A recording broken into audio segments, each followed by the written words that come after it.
बारिश का मौसम किसी किसी के लिए तो बहुत ही ज़्यादा सुहाना होता है, लेकिन किसी किसी की ज़िंदगी में ऐसी कड़वी यादें छोड़ जाता है जिसका हिसाब लगा पाना भी नामुमकिन है। नमस्कार दोस्तों, ब्लडी वाइब्स के आज के इस हैरान कर देने वाले बहुत ही ज़्यादा खौफनाक सैनों के एपिसोड में हम लोग आप लोगों के सामने लेकर आ गए हैं एक बारिश के मौसम में घटी हुई एक साधारण से लड़के के साथ घटी हुई ऐसी मनहूस भूतिया घटना की सच्ची कहानी, जिसे मैं लिटरली बता रहा हूँ। आप एंड तक सुन के दिखाइए।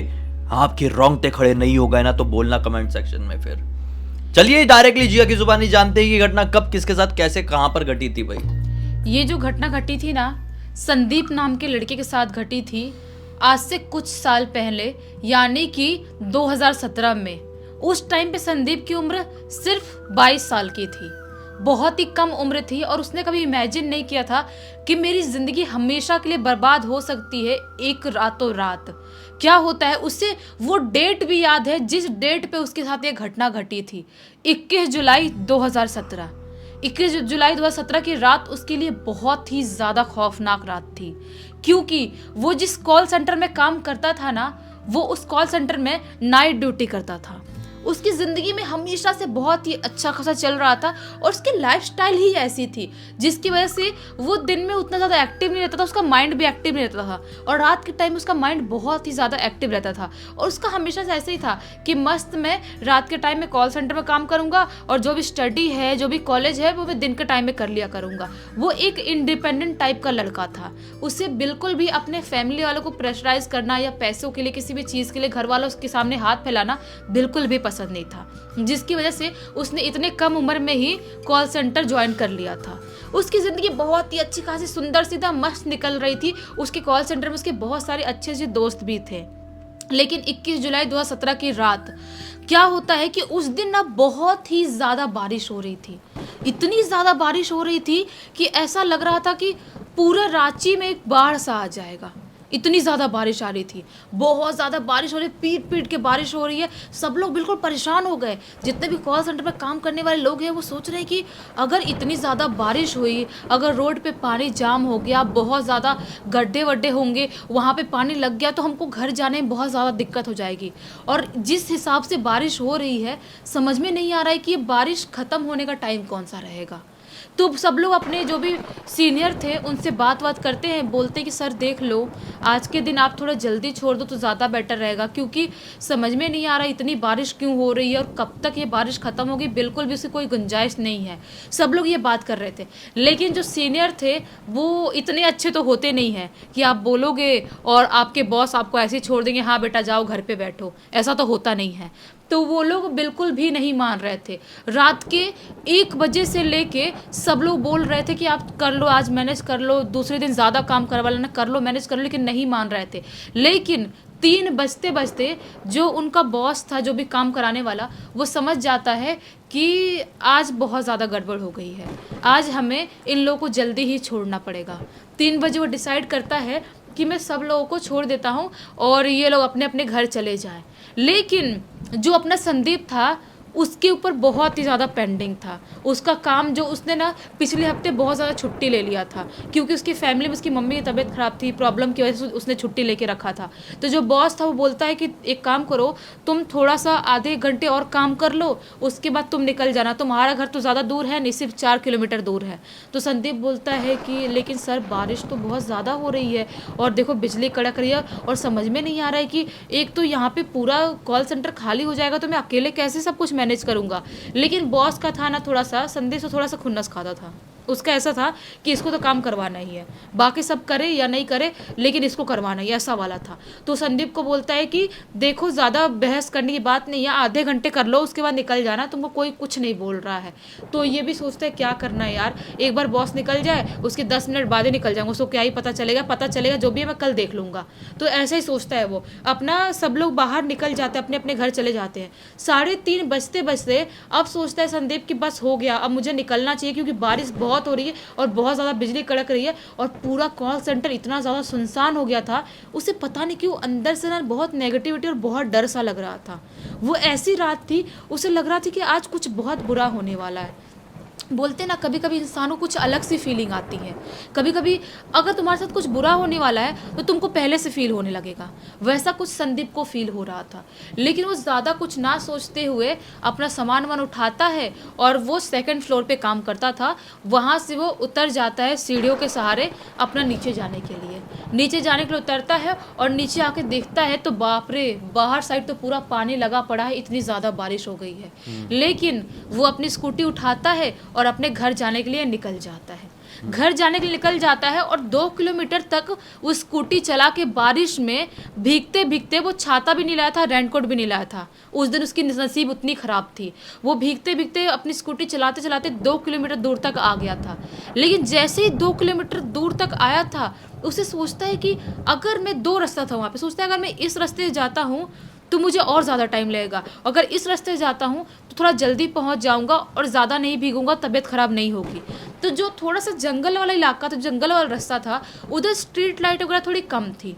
तो वो सोचता है कि मैं उधर से निकल जाऊंगा तो जल्दी पहुंच जाऊंगा और मेरे जो हेडलाइट की जो लाइट है मेरे उसकी स्कूटी की, उससे तो काम चल ही जाएगा और इधर से ज़्यादा कोई इतना आता जाता नहीं है, तो एक्सीडेंट का भी डर नहीं रहेगा।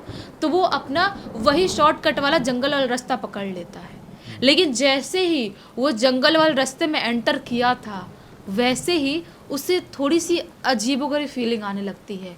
उसे ऐसा लगता है कि मुझे थोड़ा सा ज़्यादा ही ठंड लग रही है और थोड़ा ज़्यादा ही भारीपन लग रहा है। उसे ना उस जंगल वाले रास्ते में एक मनहूसियत महसूस हो रहा था। उसे ऐसा लग रहा था कि यहाँ पे बहुत कुछ मनहूस था, यहाँ पे कुछ बहुत गड़बड़ है। लेकिन वो धीरे धीरे अपनी स्कूटी को हैंडल करते हुए चलाते चलाते जा रहा है। जैसे ही वो थोड़ी दूर और चलता है, कुछ मीटर, वैसे ही उसकी स्कूटी एक झटका लेके रुक जाती है। अभी भी बारिश हो ही रही थी, बिजली जोर जोर से कड़क रही है, बारिश हो रही है। वो डर जाता है कि जंगल वाले रास्ते में बीचों बीच मेरी स्कूटी क्यों रुक गई।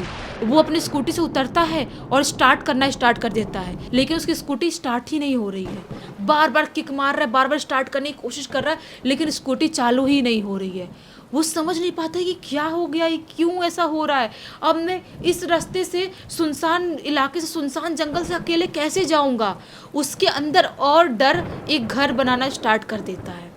वो समझ नहीं पाता क्या करूँ। स्कूटी को हाथ में लेके थोड़ा थोड़ा वॉक करते हुए पैदल चलने लगता है।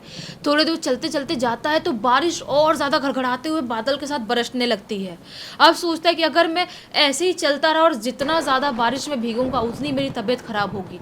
तो उसे ना एक साइड में एक बरगद का पेड़ दिखाई देता है, जिसका ना चबूतरा बना हुआ था, जहाँ पे ना उसने बहुत बार दिन में देखा था कि वहाँ पे लोग बैठा करते हैं बस के इंतज़ार में, या कोई भी चीज़ के लिए वहाँ पे ऑटो के लिए भी लोग बैठा करते हैं। वो सोचता है कि ये पेड़ के नीचे थोड़ी देर बैठ जाता हूँ और स्कूटी को भी यहीं पे लगा देता हूँ, शायद स्कूटी गर्म हो गई होगी या कुछ प्रॉब्लम हो गई होगी बारिश की वजह से, तो अभी स्टार्ट हो जाएगी। स्कूटी को बाजू में लगा देता है और बरगद के पेड़ के पास ऐसे ही सिर पे हाथ रख के आंख बंद करके बैठ जाता है।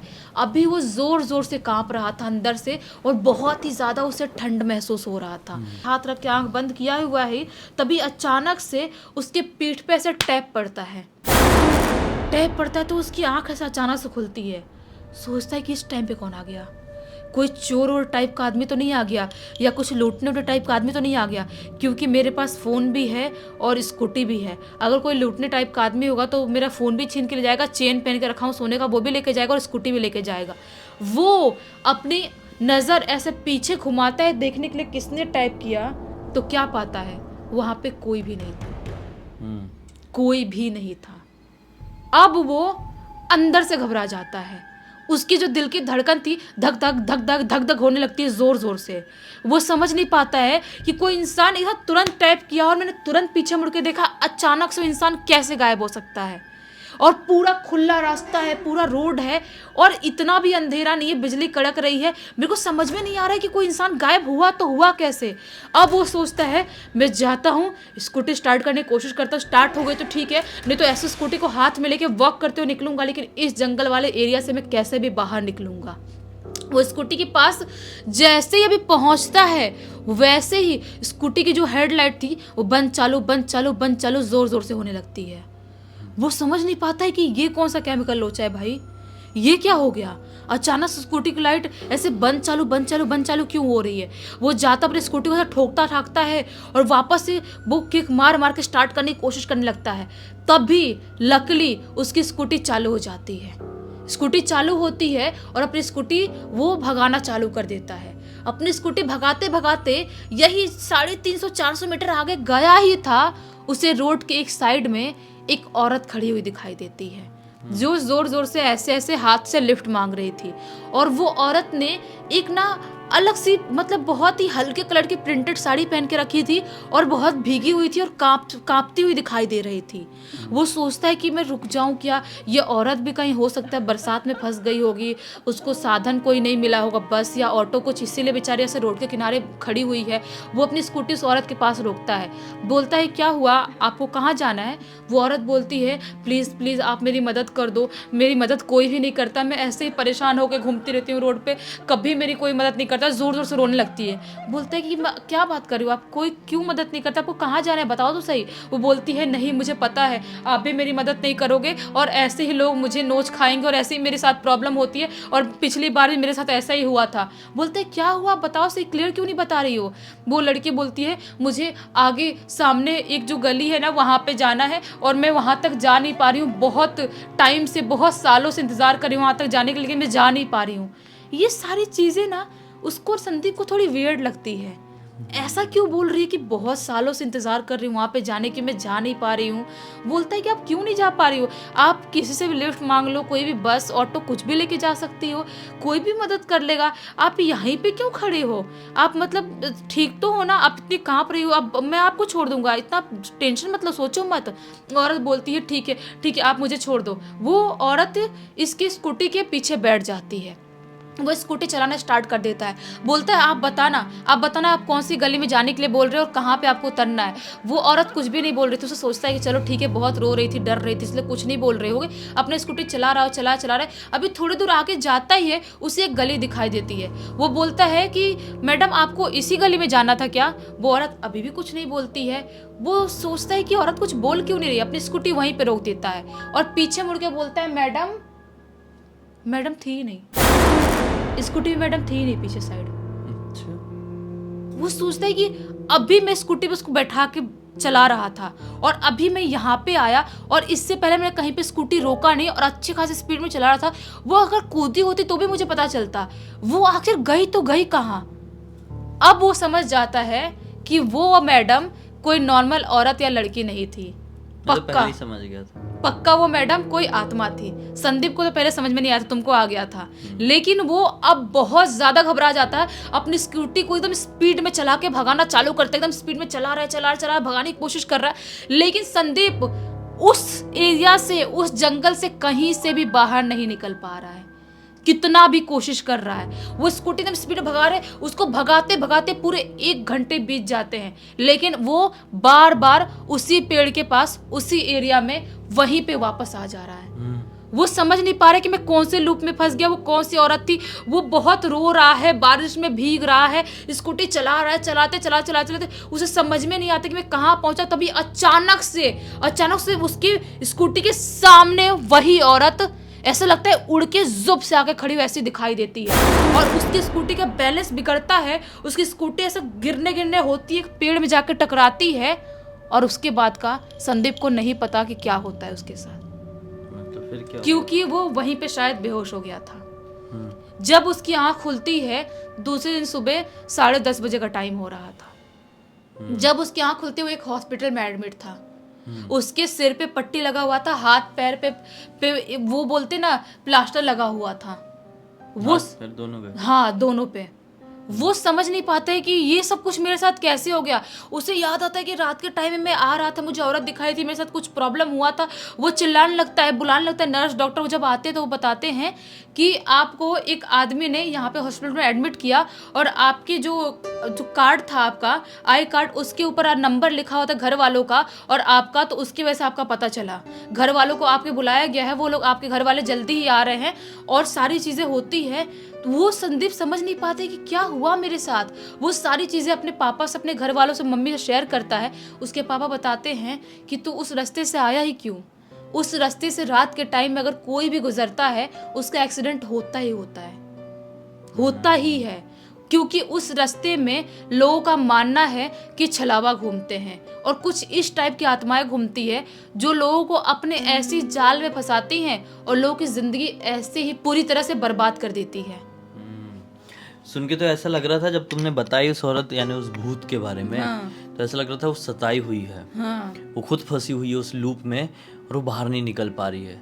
लेकिन जब एंड में बताई कि वहाँ पे छलावा घूमते हैं, तो छलावों को यह हरकत होती है, वो या तो ऐसी हरकत करेंगे कि आपको उनके ऊपर दया आएगी, या तो ऐसी हरकत करेंगे कि आप उनकी जाल में फंस जाओगे। वो डायरेक्टली ऐसे भूत बन के आपके सामने नहीं आते हैं। इस केस में उसने ऐसा कर दी थी कि यार इसको इसके ऊपर दया आ जाए और अपनी गाड़ी में बैठा ले और जाए। लेकिन इसकी किस्मत अच्छी थी कि उतना बड़ा नुकसान नहीं पहुंचा इसको, क्योंकि छलावे वैसे भी इतने ज़्यादा स्ट्रांग नहीं होते कि वो डायरेक्टली किसी को हिट कर दे और कुछ कर दे। वो दिमाग के साथ खेलेंगे, दिमाग से आप स्ट्रांग हो, लड़ सकते हो तो लड़ जाओगे, नहीं तो फिर बिगड़ जाएगा सब कुछ। खैर, इसी एक नोट के साथ इस कहानी का अंत करते हैं। अब तक इस वीडियो को देख लिए तो लाइक जरूर कर देना, चैनल को सब्सक्राइब करके बेल आइकन दबा के ऑल के ऑप्शन में क्लिक करना, क्योंकि इसी तरह के हैरान कर देने वाले खौफनाक वीडियोस डेली आप लोगों के सामने लेके आते रहते हैं। इंस्टाग्राम की लिंक इस वीडियो के डिस्क्रिप्शन बॉक्स में मिल जाएगी, क्लिक करके डायरेक्टली वहां पर पहुंच जाना। और इसी तरह की कोई भी कहानी, टॉपिक या जानकारी आप लोगों के पास भी है तो लिख भेजना, हो सकता है हमारा अगला वीडियो कल आप लोगों के हिसाब से ही बन रहा हो। तो चलिए कल फिर से मिलते हैं, तब तक के लिए बहुत बहुत धन्यवाद। आपका दिन शुभ हो।